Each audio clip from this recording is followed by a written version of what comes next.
കാസർഗോഡത്തെ ആദ്യത്തെ സ്വീകരണ കേന്ദ്രം തന്നെ അതൊരു വലിയ സമ്മേളനമാണ്. തൊട്ടടുത്ത് കണ്ണൂരിലെത്തിയപ്പോൾ കണ്ണൂർ കലക്ട്രേറ്റ് മൈതാനി കണ്ണൂർ പട്ടണവും പ്രകമ്പനം കൊള്ളുന്ന രീതിയിൽ നമ്മുടെ റാലിയും നമ്മുടെ പൊതുസമ്മേളനം കോഴിക്കോട് ജില്ലയിലേക്ക് നിശ്ചയിച്ച നാദാപുരത്തും കോഴിക്കോട് പട്ടണത്തിൽ, അത് കഴിഞ്ഞ് വയനാടിന്റെ ഗിരിയോരങ്ങൾ താണ്ടി യാത്ര മലമുകളിലെത്തിയപ്പോൾ അവിടെ തടിച്ചുകൂടിയത് ധാരാളം മതവിശ്വാസികൾ. മുസ്ലിം സ്നേഹ ജനങ്ങളെക്കാൾ കൂടുതൽ വഴിയോരങ്ങളിലൊക്കെ ആവേശോജ്ജലമായ രീതിയിൽ കാത്തു നിൽക്കുന്നത് ഹൈന്ദവരും ക്രൈസ്തവരും ഒക്കെ അടക്കമുള്ള ആളുകൾ. ഇന്ന് നിങ്ങളൊക്കെ കേട്ടോ എന്നറിയില്ല, ജാഥ നമ്മളോട് ചേർന്ന് നിൽക്കുന്ന തമിഴ്നാടിന്റെ നീലഗിരി ജില്ലയിലേക്ക് കടന്നപ്പോൾ തമിഴ് ഭാഷയിലുള്ള അഭിവാദ്യങ്ങളും മുദ്രാവാക്യങ്ങളും കൊണ്ട് തമിഴകം ഊട്ടിയിൽ നിന്ന്, അതേപോലെ തന്നെ പ്രത്യേകിച്ച് ആ ഭാഗത്തു നിന്നെല്ലാം വന്ന ആളുകൾ കൂടല്ലൂർ പട്ടണത്തിലെ ഗാന്ധി മൈതാനം നിറഞ്ഞ് കവിഞ്ഞ്, അങ്ങനെയാണ് യാത്ര നമ്മുടെ മലപ്പുറത്തേക്ക് നടക്കുന്നത്. അപ്പോ ഒരു സപ്തഭാഷകളുടെ കേന്ദ്രമായ മംഗലാപുരത്ത് നിന്ന് ആരംഭിച്ച് കാസർഗോഡും കോഴിക്കോടും വയനാടും നീലഗിരിയും കഴിഞ്ഞ് നമ്മുടെ മലപ്പുറത്തേക്ക് വരും. ചരിത്രത്തിൽ നമ്മൾ നടത്തിയ ഏതൊരു സമ്മേളനവും, നമ്മൾ നടത്തിയ ഏതൊരു യാത്രയും, സംഘടന പ്രഖ്യാപിച്ച ഏത് കാര്യങ്ങളും, അത് സാമ്പത്തികമായാലും മറ്റേതെങ്കിലുമൊക്കെ വിഷയങ്ങളായാലും, അതെല്ലാം ഏറ്റവും കൂടുതൽ വിജയിപ്പിക്കുന്നത് മലപ്പുറം ജില്ലയിലെ പ്രവർത്തകർ, ഉമറാക്കൾ, ഉലമാക്കൾ ചേർന്ന ഒരു കൂട്ടായ്മയാണ്. പ്രസ്ഥാന കുടുംബത്തിലെ ഏറ്റവും ഇളം തലമുറയാണ് സജീവ സാന്നിധ്യമുള്ള SSF, സുന്നി സ്റ്റുഡൻസ് ഫെഡറേഷൻ. നമ്മുടെ പ്രിയപ്പെട്ട മക്കൾ, നിങ്ങൾ ഇവിടെ ഒരു വിരുന്നുകാരായി സന്തോഷകരമായി എന്തൊരു നിങ്ങളെ ആ ഉച്ചത്തിലുള്ള മുദ്രാവാക്യം, തീർച്ചയായും നമ്മുടെ മുദ്രാവാക്യങ്ങളെല്ലാം അത് നമ്മുടെ നെയ്യത്ത് നല്ലതാണെങ്കിൽ അതൊരു ദിക്റാണ്. നാം മനസ്സിലാക്കണം.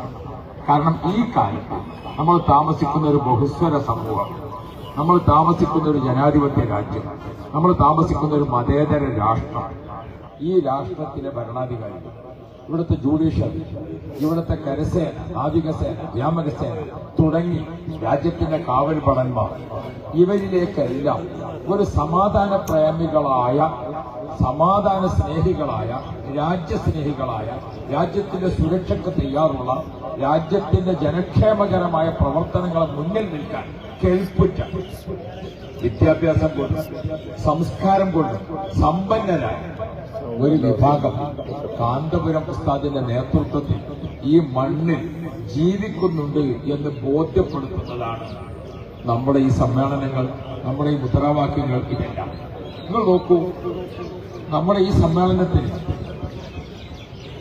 നാളെ ഒരു 25,000-30,000 ആളുകൾ ഈ നഗരിയിൽ ഒഴുകിയെത്തുമ്പോൾ പോലീസുകാരെ സംബന്ധിച്ചിടത്തോളം അവരുടെ ഒരു വകുപ്പിൽപ്പെട്ടതാണ് ഇത്ര വലിയൊരു കാര്യം നടക്കുമ്പോൾ അവരൊക്കെ അവിടെ ഉണ്ടാകണം. പക്ഷെ നമ്മുടെ സമ്മേളനത്തിന് ഒരു പോലീസുകാരന് ഡ്യൂട്ടി വരാറില്ല, ഒരു പോലീസുകാരന് ഡ്യൂട്ടി വരാറില്ല. അത്ര അച്ചടക്കത്തിന്റെ വിഭാഗമാണ്, സമാധാനത്തിന്റെ വിഭാഗമാണ്.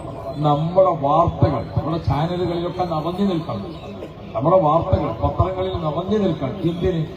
ജനക്ഷേമകരമായ പ്രവർത്തനങ്ങളുമായി, വിദ്യാഭ്യാസ വിപ്ലവ പ്രവർത്തനങ്ങളുമായി, ജീവകാരുണ്യ പ്രവർത്തനങ്ങളുമായി, ഈ രാജ്യത്തിനെ സ്നേഹിച്ചുകൊണ്ട്, ഈ രാജ്യത്തിന്റെ സുരക്ഷയിൽ മുഖ്യ പങ്കാളിത്തം വഹിച്ചുകൊണ്ട് മുസ്ലിംകളിലെ ബഹുഭൂരിപക്ഷ വിഭാഗമായ സുന്നി മുസ്ലിങ്ങൾ ഇവിടെ ജീവിച്ചിരിപ്പുണ്ട് എന്നത് ഇവിടുത്തെ എല്ലാ വിഭാഗം ആളുകളും മനസ്സിലാക്കണം. നമ്മൾ ഈ കൂടിയിരിക്കുന്ന ഈ കാഴ്ച ഇവിടുത്തെ ഗവർണറുടെ ഓഫീസ് കാണുന്നുണ്ട്, മുഖ്യമന്ത്രിയുടെ ഓഫീസ് കാണുന്നുണ്ട്, ചീഫ് മിനിസ്റ്ററുടെ ഓഫീസ് കാണുന്നുണ്ട്, തീർച്ചയായും ചീഫ് ജസ്റ്റിസിന്റെ ഓഫീസ് കാണുന്നുണ്ട്, ഇന്ത്യൻ പ്രസിഡന്റിന്റെ ഓഫീസ് കാണുന്നുണ്ട്. രാജ്യത്ത് നടക്കുന്ന ഏതൊരു ഏലാനക്കവും ഉത്തരവാദപ്പെട്ടവരെ ശ്രദ്ധയുണ്ട്. നമ്മുടെ ഈ കേരളത്തിന്റെ പട്ടണത്തിൽ, കേരളത്തിന്റെ ഗ്രാമവീഥികളിൽ നമ്മൾ ഇത്രയും വലിയ ഒരു യാത്ര നടത്തിയിട്ട് എവിടെയും ഒരു അപശബ്ദങ്ങളില്ല, എവിടെയും ഒരു കോലാഹലങ്ങളില്ല. നമ്മുടെ സമ്മേളനങ്ങളിലെല്ലാം ഉയർന്നു കേൾക്കുന്നത് കണ്ണൂരിലെ ജനങ്ങൾക്ക് ആവശ്യമുള്ളത്, കാസർകോട്ടത്തെ ജനങ്ങൾക്ക് ആവശ്യമുള്ളത്, മലപ്പുറത്ത് വരുമ്പോൾ മലപ്പുറത്തെ ജനങ്ങൾക്ക് ആവശ്യമുള്ളത്, ഒരു ഭാഗത്ത് പ്രവാസികളുടെ കാര്യം, മറ്റൊരു ഭാഗത്ത് കർഷകരുടെ കാര്യം, മറ്റൊരു ഭാഗത്ത് ചെറുകിട കച്ചവടക്കാരുടെ കാര്യം, മറ്റൊരു ഭാഗത്ത് മലപ്പുറം ജില്ല രണ്ടായി വിഭജിച്ച് ഇവിടുത്തെ 50 ലക്ഷത്തോളം വരുന്ന ജനങ്ങൾ താമസിക്കുന്ന ഈ പ്രദേശത്തിന് ആവശ്യമായ കാര്യം, ഇതൊക്കെ അറിയിക്കുമ്പോൾ നാം ജനങ്ങൾക്കൊപ്പം, നാം മനുഷ്യർക്കൊപ്പം, ഇതിന് ഈ രാജ്യത്ത് നാം മുഴക്കേണ്ട മുദ്രാവാക്യം, നമുക്കത് ഒരു രാജ്യസുരക്ഷയുടെ ഭാഗമായി മുദ്രാവാക്യമാണ്. നമ്മുടെ നിയ്യത്തിന്റെ നന്മയിൽ അത് നമുക്കൊരു ദിക്റാണ്. അല്ലാഹ് എന്ന് വിളിക്കുന്നത് ടോപ്പ് ദിക്റാണ്, ഉമ്മ എന്ന് വിളിക്കുന്നതും ഒരു ദിക്റാണ്. അങ്ങനെയാണ് നമ്മുടെ കാര്യം. അതുകൊണ്ട് ഈ ചെറിയ തലമുറയിൽ നല്ല മക്കളോട്, പ്രകാശിക്കുന്ന മുഖത്തോടുകൂടെ, എന്തിനും തയ്യാറായ ഒരു സന്നദ്ധതയുടെ ഇരുത്തമുള്ള ഈ മക്കളോട് ഓർമ്മപ്പെടുത്തുന്നത്, മക്കളെ, നാം നല്ല ഉദ്ദേശശുദ്ധിയോടുകൂടെ നാം ഈ പ്രസ്ഥാനത്തിന്റെ ഓരോ വിഷയത്തിലും നാം പങ്കാളികളാണ്. ഇന്നത്തെ ടോപ്പ് ലെവലിൽ കാണുന്ന എല്ലാവരും, ബഹുമാനപ്പെട്ട എ.പി. ഉസ്താദ് നമ്മളെപ്പോലെ ചെറുതായി വലുതായതാണ്, പേരോട് ഉസ്താദ് നമ്മളെപ്പോലെ ചെറുതായി വലുതായതാണ് നമ്മളൊക്കെ. അതുകൊണ്ട് നിങ്ങളൊക്കെ പ്രസ്ഥാനത്തിനൊപ്പം നമ്മുടെയൊക്കെ കൂട്ടുകാരും, നമ്മുടെയൊക്കെ കുടുംബങ്ങളും, നമ്മുടെയൊക്കെ ബന്ധപ്പെട്ടവരുമായ നിങ്ങളെ സമപ്രായക്കാരായ ആളുകൾ, ഏത് മേഖലയിലുള്ളവരെയും നമ്മൾ ഇത്തരം വിഷയങ്ങളിലേക്കൊക്കെ ചേർത്ത് കൊണ്ടുവന്ന് നമ്മുടെ ഇത്തരം സംഗമങ്ങളിലൂടെ നമുക്കുണ്ടാകുന്ന ഒരു വലിയ ഊർജമുണ്ട്. ആ ഊർജം നിങ്ങൾ കണ്ടില്ലേ? പരിശുദ്ധ കഅബ ശരീഫിനെ തവാഫ് ചെയ്യുമ്പോൾ ആവശ്യമായ സമയത്ത് ആ തവാഫിൽ ഒരു ശക്തി തെളിയിക്കൽ ആവശ്യമായപ്പോൾ ഇസ്ലാമിന്റെ വിധി വന്നു. എന്താണ് വിധി? കഅബ ശരീഫിനെ ചുറ്റുക എന്നത് 7 പ്രാവശ്യമാണ്. അത് ലോകത്തെ ഏറ്റവും പ്രധാനപ്പെട്ട ഒരു ഇബാദത്താണ്. ആ ഇബാദത്ത് നിർവഹിക്കുമ്പോൾ ആദ്യത്തെ 3 പ്രാവശ്യം അതെങ്ങനെ ചെയ്യണം? അതിങ്ങനെ നമ്മൾ ലെഫ്റ്റ് റൈറ്റ് അല്ലേ? അതിന്റെ രീതി അല്ലാഹുമ്മ ഈമാനം ബിക وتصديقا بك بكتابك ووفاء بعهدك واتباعا لسنة نبيك. കണ്ടോ?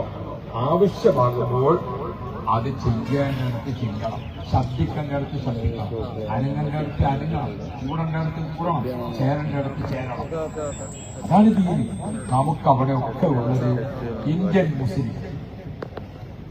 മുസ്ലിം നാം ഈ രാജ്യത്തിന്റെ സമാധാനത്തിന്റെ സുരക്ഷയുടെ വാക്താക്കളാണ്. ഇത് ലോകത്തെ ബോധ്യപ്പെടുത്തിക്കൊണ്ട്, അതുകൊണ്ട് നിങ്ങൾ ഈ സമ്മേളന നഗരിയിലേക്ക് വന്ന ഓരോ ചവിട്ടടിയും സ്വർഗത്തിലേക്കുള്ള ചവിട്ടടിയായി കണ്ടുകൊണ്ട് തന്നെയാണ് നാം ഇത് നടത്തുന്നത്.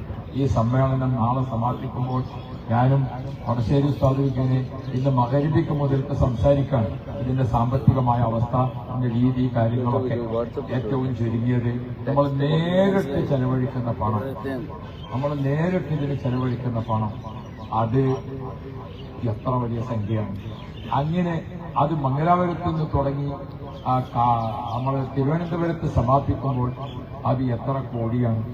അതൊക്കെ നമ്മൾ ചെലവഴിക്കുന്നത് ഒരു ഫീൽസ് ചെലവാക്കിയാൽ അള്ളാഹുവിന് മുമ്പിൽ സമാധാനം പറയണം. അതിനൊക്കെസമവും ഒഫീമാവും ഒരു ഉറുപ്പ എവിടെ നിന്ന് കിട്ടി, എവിടെ ചെലവാക്കി. നമ്മൾ ഈ കുഞ്ഞുഹാജിയോട് നമ്മൾ പോയിട്ട് പറയാണ്, ഉദാഹരണം എവിടെ ഉള്ളതുകൊണ്ട് കുഞ്ഞുഹാജിയോട് നമ്മൾ പറയാണ്, കുഞ്ഞുഹാജി നമുക്ക് നിങ്ങളൊരു സംഖ്യ തരണം, ഇന്ന സംഗതിയുണ്ട്. അദ്ദേഹം അധ്വാനിച്ചുണ്ടാക്കിയ പണം നമ്മൾ വാങ്ങിയിട്ട് നാളെ അള്ളാഹുവിന് മുമ്പിൽ നമ്മൾ സമാധാനം പറയണ്ടേ? അത് അള്ളാഹ് പൊരുത്തപ്പെട്ടതല്ലാത്തൊരു വിഷയത്തിന് നമുക്ക് ചോദിക്കാൻ പാടുണ്ടോ, ചെലവാക്കാൻ പാടുണ്ടോ? അപ്പൊ ഇതൊക്കെ റബ്ബിന്റെ അടുക്കൽ ചോദ്യം ചെയ്യപ്പെടുമെന്ന ഉത്തമ ബോധ്യത്തോടു കൂടെ തന്നെയാണ് നമ്മളെ പ്രതികരിക്കുന്നത്.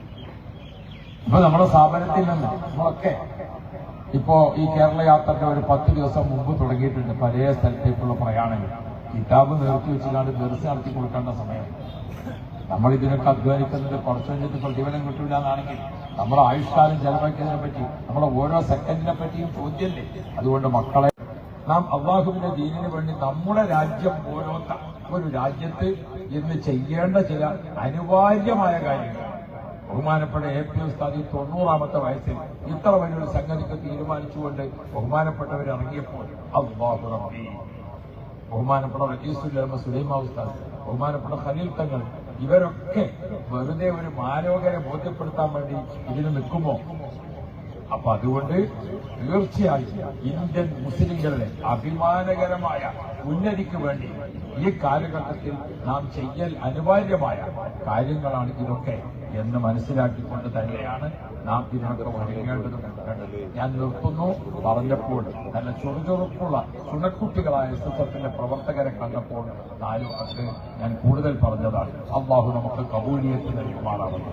ഇൻഷാ അല്ലാഹ് നാളെ ഈ എടക്കരയിൽ നിന്ന് 8 മണിക്ക് ജാഥയൊക്കെ ലൈനായി 8:30 മണിക്ക് നമ്മുടെ വരവേൽപ്പിന്റെ കർമ്മം കഴിഞ്ഞ് നമ്മുടെ വാഹനങ്ങൾ വരികയാണ്. ഒരു 100 വാഹനങ്ങളെങ്കിലും നമുക്ക് ഇൻഷാ അല്ലാഹ് നാളെ എടക്കരയിൽ നിന്ന് നമ്മുടെ സമ്മേളന നഗരിയെ ലക്ഷ്യം വെച്ചുകൊണ്ട് ഒരു 11 മണിയാകുമ്പോഴേക്കും ഇവിടെ എത്തിച്ചേരും. അങ്ങനെയാണ് വരുന്ന വഴികളിലെല്ലാം നമ്മൾ വരുന്ന വഴിക്ക് തീർച്ചയായും വഴിക്കടവിൽ നിന്ന് പുറപ്പെട്ട് എടക്കര, അതേപോലെ തന്നെ ചുങ്കത്തറ, അതേപോലെ തന്നെ നിലമ്പൂരിന്റെ 2 ടൗണ്, അതേപോലെ മമ്പാട്, വടപുറം, അങ്ങനെ തുടങ്ങിയിട്ട് ഇവിടെ എത്തുന്നത് വരെ ഒരു മനുഷ്യ മതിൽ എന്ന രൂപത്തിൽ നമ്മുടെ പ്രവർത്തകർ തയ്യാറായിട്ടുണ്ട്. അതിൽ പ്രായമുള്ളവരുണ്ട്, ഉലമാക്കളുണ്ട്, ഉമറാക്കളുണ്ട്, താലിമീങ്ങളുണ്ട്, SSF, SYC എല്ലാവരും ഉണ്ട്. ഓരോ സ്ഥലത്ത് വരുമ്പോൾ അഭിവാദ്യങ്ങൾ. അതിങ്ങനെ മുഴക്കൽ ഇപ്പങ്ങൾ ഇങ്ങനെ മുദ്രാവാക്യം വിളിച്ചോണ്ടപ്പോ ആ സൗണ്ട് അതിവിടെ ഇങ്ങനെ പ്രകമ്പനം കൊള്ളണം. അതാണ് വേണ്ടത്. അല്ലാതെ പർവ്വസ്കാരം കഴിഞ്ഞ സുബാനല്ലാന്ന് പറഞ്ഞ മൈലല്ല മുദ്രാവാക്യം വിളിക്കുന്നത്. അതതിനെ മതി. അപ്പൊ നാളെ ഓരോ സ്ഥലത്തും ഞാൻ നിൽക്കുമ്പോ നല്ല അഭിവാദ്യം. തങ്ങളുടെ നേതൃത്വത്തിൽ എടവണ്ണ പള്ളിയിൽ അവിടെ എത്തുമ്പോണ്ടല്ലോ, അവിടെ എങ്ങനെയാണ് മുദ്രാവാക്യം വിളിച്ചാൽ അവിടെയുള്ള എല്ലാ സംഗതിയുള്ള ആളുകൾക്കും അതിങ്ങനെ എല്ലാ മതവിശ്വാസികളും എല്ലാ വിഭാഗം ആളുകളാണ്. കേരള യാത്രക്ക് അഭിവാദ്യം, കാന്തപുരത്തിന്റെ അഭിവാദ്യം, അതിങ്ങനെ കേട്ടിട്ട് ഇൻഷാ അല്ലാഹ് ഇങ്ങനെ ഒരു കാന്തപുരം ഉണ്ട്. അദ്ദേഹത്തിന്റെ നേതൃത്വത്തിൽ ഒരു ജനകോടികൾ നമ്മുടെ ഇന്ത്യയിലുണ്ട്. അവരൊക്കെ ഇന്ത്യൻ പൗരന്മാർ തന്നെയാണ്. അവരൊക്കെ ഈ രാജ്യത്തിന് വോട്ടവകാശമുള്ളവരാണ് എന്ന് ഇവിടുത്തെ ഉത്തരവാദപ്പെട്ടവരൊക്കെ ബോധ്യപ്പെടുത്തുന്ന തരത്തിൽ നമുക്ക് ഇൻഷാ അല്ലാഹ് കേരളത്തിൽ നമ്മുടെ ശബ്ദം നിലനിർത്തണം. അല്ലാഹുവേ നീ തൗഫീഖ് നൽകണേ അല്ലാഹ്. ഞങ്ങളെ യാത്ര തിരുവനന്തപുരത്ത് എത്തി സമാപിച്ച് ശൈഖുനാക്ക് ആഫിയത്തോടെ വരാൻ നീ തൗഫീഖ് നൽകണേ അല്ലാഹ്. ഒരു ക്ഷീണം നൽകല്ലേ അല്ലാഹ്. എവിടെയും ഒരു അപകടമില്ലാതെ, ഒരാപത്തില്ലാതെ, ഒരു മുസീബത്തില്ലാതെ, ഒരു വിഷമമില്ലാതെ ഞങ്ങളെ യാത്ര കൊണ്ടുപോകാൻ നീ തൗഫീഖ് നൽകണേ അല്ലാഹ്. കഴിഞ്ഞ കേരള യാത്രയിൽ ആവേശോജ്ജലമായി ചൊല്ലിയ ഗാനമാണ് നമ്മളിവിടെ തുടക്കത്തിൽ നമ്മൾ ചൊല്ലിയത്, അല്ലേ? മനസ്സുള്ളിൽ എന്താണ് ആ ഗാനങ്ങൾ ഇന്നും അൽഹംദുലില്ലാഹ് അതിങ്ങനെ ചൊല്ലിയതിന്റെ ഒരു മധ്യത്തിലാണ് എത്തുമ്പോൾ നമ്മളെ മങ്കൂസ് മൗലൂദ് മതി അങ്ങനത്തെ സമ്മാഹു മുഹമ്മദ എന്നാണ് പറയുമ്പോഴാണ് സദസ്സൊന്നായിട്ട് അല്ലാഹു എന്ന പോലെ നമ്മൾ ഒന്നായിട്ട് എല്ലാവരും ഞാനിങ്ങനെ ശ്രദ്ധിച്ച് ഇന്റെ എത്തിയിരിക്കണ കേൾക്കാൻ മൂപ്പരും പറഞ്ഞ ചിന്താപാണ്. അപ്പൊ എന്താന്ന് വെച്ചാൽ ഒരു ആവേശം വരാം. അത് തന്നെയാണ് ദീനയും വന്നത്, അങ്ങനെ തന്നെയാണ് നടത്തേണ്ടത്. അല്ലാഹുവിനെ ഖൈറ് നൽകണേ അല്ലാഹ്. SSFന്റെ നേതാക്കളും പ്രവർത്തകരും ഇങ്ങനെ ഇവിടെ കൂടിയവർ ഇതേ സമയത്ത് ഇതുപോലെ തിരൂരിൽ നടക്കുന്നുണ്ട്. എല്ലാ സ്ഥലത്തും നീ എല്ലാവർക്കും ഖൈറും ബർക്കത്തും നൽകണേ അല്ലാഹ്.